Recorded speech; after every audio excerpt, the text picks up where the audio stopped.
समाज है। आप सबको विदित होना चाहिए कि किसानों से प्लीज प्रश्नकाल चलने दीजिए। माननीय सदस्यों से एक बार आग्रह कर रही हूँ, प्लीज।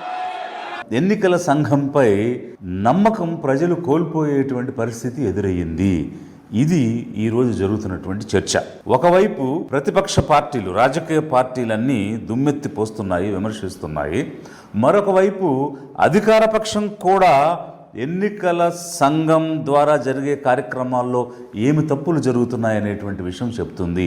మరి అప్పుడు ఎవరి నమ్మకం మీద ఈ ఎన్నికల సంఘం పనిచేస్తున్నదే ఒక పెద్ద ప్రశ్నగా కనిపిస్తూ ఉంది. 1990 నుంచి 2014 వరకు పర్టిక్యులర్గా 25 సంవత్సరాలు chief election commissioners TN Seshan లాంటి వారు పనిచేసిన సమయం నుంచి ఆ 25 సంవత్సరాల్లో ఒక క్రెడిబిలిటీని, ఒక ట్రస్ట్ని ఎంతో ఎఫిషియెంట్గా పనిచేస్తున్నటువంటి సంస్థగా భారతదేశంలోనే కాదు, ఈ ప్రజాస్వామ్యం ఫాలో అయ్యేటువంటి ప్రతి దేశం ప్రపంచంలో భారత ఎన్నికల సంఘానికి ఆ రకమైనటువంటి విలువను సంపాదించి పెట్టినటువంటి ప్రవర్తన మనం చూసాం. కానీ ఈరోజు అంత ప్రతిభ కలిగి వర్ధీ ఇన్స్టిట్యూట్ అనేటువంటి క్రెడిబిలిటీని అక్రాస్ ది వరల్డ్ సంపాదించుకుని ఈరోజు ప్రజల నమ్మకం, రాజకీయ పార్టీల నమ్మకం కోల్పోవడం అంటే అన్బయాస్గా, నిష్పక్షపాతంగా స్వయం ప్రతిపత్తి కలిగి పనిచేసేటువంటి సంస్థ ఒక కమిషనర్ని రిమూవ్ చేయాలంటే ఒక ఇంపీచ్మెంట్ ప్రాసెస్ ఫాలో అవ్వాల్సినటువంటి విధానం ఎందుకుంది అని అంటే ఒక అటానమీని, అంటే ఒక ఇండిపెండెన్స్ని జ్యుడిషియరీకి కల్పించిన విధంగా రాజ్యాంగం కల్పించి ఉంటే అంత ఇండిపెండెన్స్ కలిగి ఎవరికి దాసోహం అవ్వాల్సిన అవసరం లేదు, తలొగ్గాల్సిన అవసరం లేదు, తలదించుకోవాల్సిన అవసరం లేదు. ఆ రకమైనటువంటి రాజ్యాంగ రక్షణ కలిగి ఉన్నటువంటి సంఘం ఈరోజు ఎందుకు ప్రజల సమక్షంలో, పార్టీల సమక్షంలో సమాధానం చెప్పుకోవాల్సిన పరిస్థితికి వచ్చింది, నమ్మకం కోల్పోవాల్సిన పరిస్థితికి వచ్చింది? ఎంతో క్రెడిబిలిటీ ఉన్నటువంటి సంఘం అనేటువంటిదే ఈరోజు ఎదురయ్యేటువంటి సమస్య, చర్చ. ఒకవైపు బాల్ ఠాక్రే శివసేన అనేటువంటి పార్టీని స్థాపించి నడిపిస్తున్న క్రమంలో హేట్ స్పీచెస్ ఇస్తున్నారని, డివిజివ్ పాలిటిక్స్ చేస్తున్నారని, డివిజివ్గా అంటే వేర్పాటువాదంగా మాట్లాడుతున్నారని ఇదే ఎన్నికల సంఘం డిస్క్వాలిఫై చేసింది. అలాగే Aam Aadmi party campaign song, దానిలో అభ్యంతరకరమైనటువంటి పదాలు ఉన్నాయని క్యాంపెయిన్ సాంగ్ని బ్యాన్ చేసింది. అలాంటి సంఘం 2024 ఎన్నికల్లో ప్రధానమంత్రి అభ్యర్థిగా ఉన్నటువంటి నరేంద్ర మోడీ గారు ఒక డివిజివ్ స్పీచ్, వేర్పాటువాదమైనటువంటి మాటలు మాట్లాడుతూ ఉంటే ఇక్కడ ఒక బాల్ ఠాక్రేని డిస్క్వాలిఫై చేసిన అదే ఎన్నికల సంఘం ఒక అభ్యర్థి మాట్లాడిన దానికి నోటీస్ ఇవ్వకుండా బీజేపీ అధ్యక్షుడైనటువంటి నడ్డాకు నోటీస్ ఇస్తుంది. पहले जब उनकी सरकार थी उन्होंने कहा था कि देश की संपत्ति पर पहला अधिकार मुसलमानों का है। इसका मतलब ये संपत्ति इकट्ठी करके किसको बांटेंगे? जिनके ज्यादा बच्चे हैं उनको बांटेंगे, घुसपैठियों को बांटेंगे। क्या आपकी मेहनत की कमाई का पैसा घुसपैठियों को दिया जाएगा? आपको मंजूर है ये? మాట్లాడిందేమో నరేంద్ర మోడీ అనేటువంటి వ్యక్తి ఎన్నికల ప్రచారంలో, బట్ మీరు నోటీస్ ఇచ్చేది ఎవరికేనంటే ఆ పార్టీ అధ్యక్షుడికి. అంటే ఏమిటి ఈ రకమైనటువంటి ఆ డిఫరెన్షియేటింగ్ ట్రీట్మెంట్స్ అనేటువంటిది ఒకవైపు అనుమానాలకు దారితీస్తూ ఉంటే, మరొక వైపు అనేక రకాలైనటువంటి రిపోర్ట్స్ ప్రెస్లో, ఒకవైపు మీడియా కొమ్ముగా వస్తున్న పరిస్థితుల్లో సోషల్ మీడియాలో అనేక రకాలైన రిపోర్ట్స్ వచ్చాయి. త్రిశూర్ లాంటి చోట ఓటర్ లిస్టులు పాడేయని అని, బెంగళూరులో ఓటర్ లిస్టులు ట్యాంపరింగ్ జరిగినాయి అని రిపోర్ట్స్ ఒకవైపు వస్తే, మరొక వైపు మధుర లాంటి కాన్స్టిట్యుయెన్సీలో ముస్లిం ఓటర్స్ని ఎన్నికల్లో ఓటు వేసుకునే అవకాశం ఇవ్వడం లేదని, మరొక వైపు గుజరాత్లో 700కు పైగా ఫిషర్మెన్ విలేజెస్లో వాళ్ళ ఓట్లు తీసేశారని ఇలా అనేక రిపోర్ట్స్ వచ్చాయి. ఇదంతా కొన్ని కవర్ కానటువంటి అంశాలు అయితే, ఈరోజు దేశవ్యాప్తంగా జరుగుతున్నటువంటి చర్చ ఏంటంటే ఎల్ఓపి, లీడర్ ఆఫ్ అపోజిషన్, ప్రతిపక్ష నాయకుడు ఒక ప్రత్యక్ష ప్రసారం చేశారు.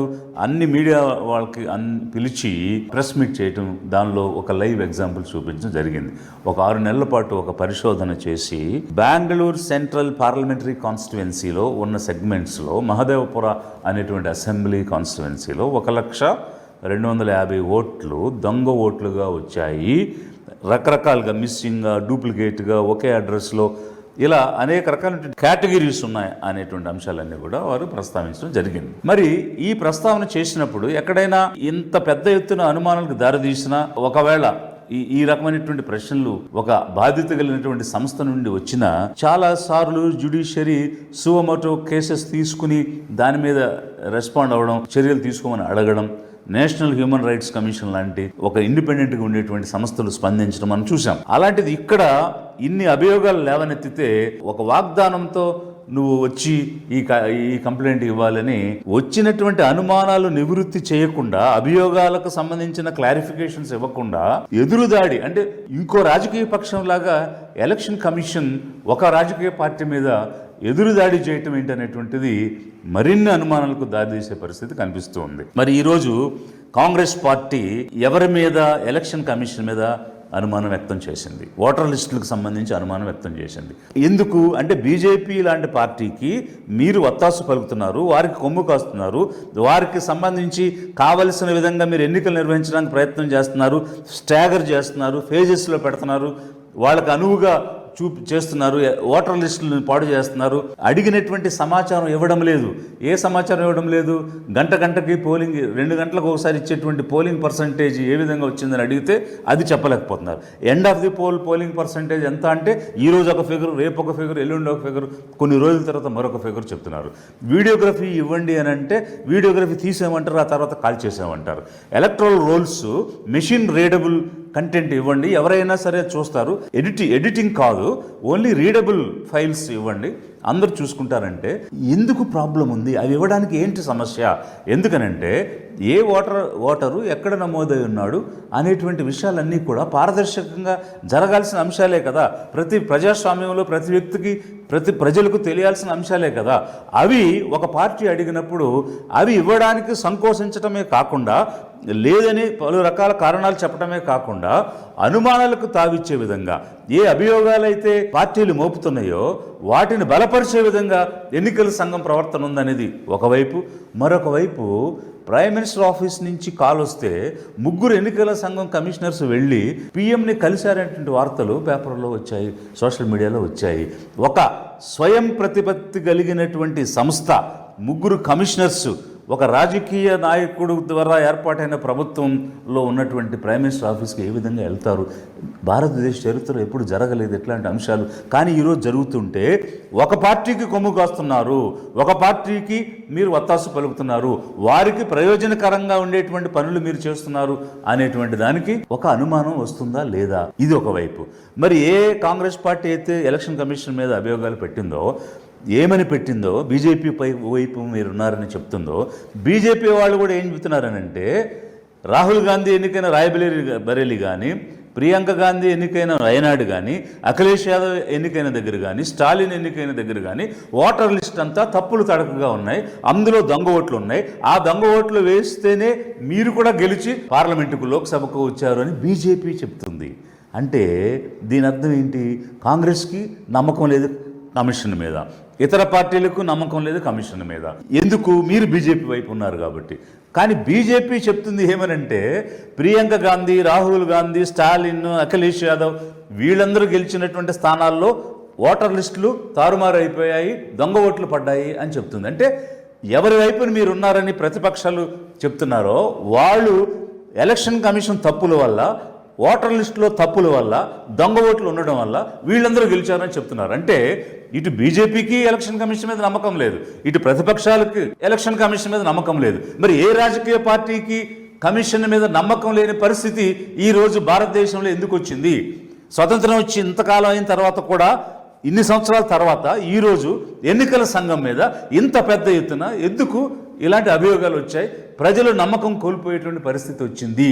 ఇది ఒక ఆలోచించాల్సిన, చర్చించాల్సిన, స్వయం ప్రతిపత్తి కలిగిన ఎన్నికల సంఘం ఆత్మావలోకనం చేసుకుని ప్రజల నమ్మకం పొందాల్సినటువంటి సమయం ఆసన్నమైందనేది ఒకవైపు అయితే, లిబరేషన్ కాంగ్రెస్ పార్టీ ఏమి డిమాండ్ చేస్తుంది అని అంటే, ఎన్నికల సంఘం అనేటువంటిది ఒక ఇండిపెండెంట్, అటానమీ, అకౌంటబిలిటీ, ట్రాన్స్పరెన్సీ కలిగినటువంటి సంస్థ, పారదర్శకంగా, నిష్పక్షపాతంగా పనిచేయటమే కాకుండా పనిచేస్తున్నట్టు ప్రజలందరికీ కనిపించాలి, ఆ నమ్మకం నిలబెట్టాలి అనేది ఒకవైపు, ఓటర్ లిస్టులో జరిగేటువంటి తప్పులు లేకుండా పారదర్శకంగా ఉండాలనేది ఒకవైపు అయితే, మరొక వైపు ఈవీఎంస్, ఎలక్ట్రానిక్ ఓటింగ్ మెషిన్స్. ఈ ఎలక్ట్రానిక్ ఓటింగ్ మెషిన్స్ ద్వారా అనేక పొరపాట్లు జరుగుతున్నటువంటి సమయంలో రాజ్యాంగం ఇచ్చినటువంటి ఓటు హక్కు వినియోగించుకుని ఎవరికి మేము ఓటేసాము అనే విషయం ప్రజలకు తెలిసే విధంగా ఎన్నికల నిర్వహణ జరగాలి అని అంటే ఖచ్చితంగా బ్యాలెట్ పేపర్ మీదే ఎన్నికలు జరగాలి. కాబట్టి లిబరేషన్ కాంగ్రెస్ పార్టీ ఈరోజు ఏం డిమాండ్ చేస్తుంది అని అంటే, ఎన్నికలు అనేవి బ్యాలెట్ పేపర్తోనే జరగాలి. ఈ విషయంలో కాంగ్రెస్ కానీ బీజేపీ కానీ అనేక పార్టీలు ఈ విషయం మర్చిపోయారు. ఓటర్ లిస్టుల గురించి మాత్రమే మీరు మాట్లాడారు. ఓటర్ లిస్టులో జరిగేటువంటి తప్పులే కాదు, పోలింగ్లో జరిగేటువంటి తప్పులు, ఈవీఎం ద్వారా చేసేటువంటి మోసాలు కూడా జరగడానికి వీల్లేదు. ఎందుకనంటే ప్రజాస్వామ్యాన్ని పరిరక్షించాల్సిన అవసరం ఉంది. Largest democracy in the world is India. అలాంటి భారతదేశం ప్రజాస్వామ్యానికి ఈరోజు అందరికీ ఉదాహరణగా నిలబడినప్పుడు ఇక్కడ పారదర్శకత లేకపోతే ఇది ప్రజాస్వామ్యం ఎలా పరిరక్షించబడుతుంది? ఒకవైపు దేశవ్యాప్తంగా రాజకీయ పార్టీలన్నీ ముక్త కంఠంతో 2024 ఎన్నికల నిర్వహణలో అనేక తప్పులు జరిగాయి, ఓటర్ లిస్టులు తారుమారైపోయాయి, ఓట్లు ఉన్నవాళ్ళు పోయాయి, లేని వాళ్ళు వచ్చాయి, అన్నీ కూడా దొంగ ఓట్లు, సరైనటువంటి పారదర్శకంగా జరగలేదు అని దుమ్మెత్తిపోస్తూ ఉంటే, అధికార పార్టీ కూడా ఈరోజు ఏం చెప్తుందంటే, ఉత్తరప్రదేశ్ రాయ్బరేలీలో కానీ, కేరళలో వేనాడులో కానీ, తమిళనాడులో కానీ ఇలా అనేక రాష్ట్రాల్లో జరిగిన ఎన్నికల్లో దొంగ ఓట్లు ఉన్నాయి. ఆ ఓట్లతోనే ఈ కాంగ్రెస్ పార్టీ ఎంపీలు కానీ, డిఎంకే కానీ, సమాజ్వాదీ పార్టీ కానీ గెలిచాయని బీజేపీ కూడా చెప్తున్నటువంటి సమయంలో ఏ పార్టీకి 2024లో జరిగిన ఎన్నికల మీద నమ్మకం లేదు, ఓటర్ లిస్టుల మీద నమ్మకం లేదు. లిబరేషన్ కాంగ్రెస్ పార్టీ ఏం డిమాండ్ చేస్తుందంటే, 2024 ఎన్నికలు ఒక ఫార్స్, అవి పారదర్శకంగా జరగలేదు, ప్రజల నమ్మకం కోల్పోయాయి. కాబట్టి 2024లో జరిగిన ఎన్నికలన్నీ కూడా రద్దు చేసి తాజాగా ఎన్నికలు నిర్వహించాలని లిబరేషన్ కాంగ్రెస్ పార్టీ డిమాండ్ చేస్తుంది.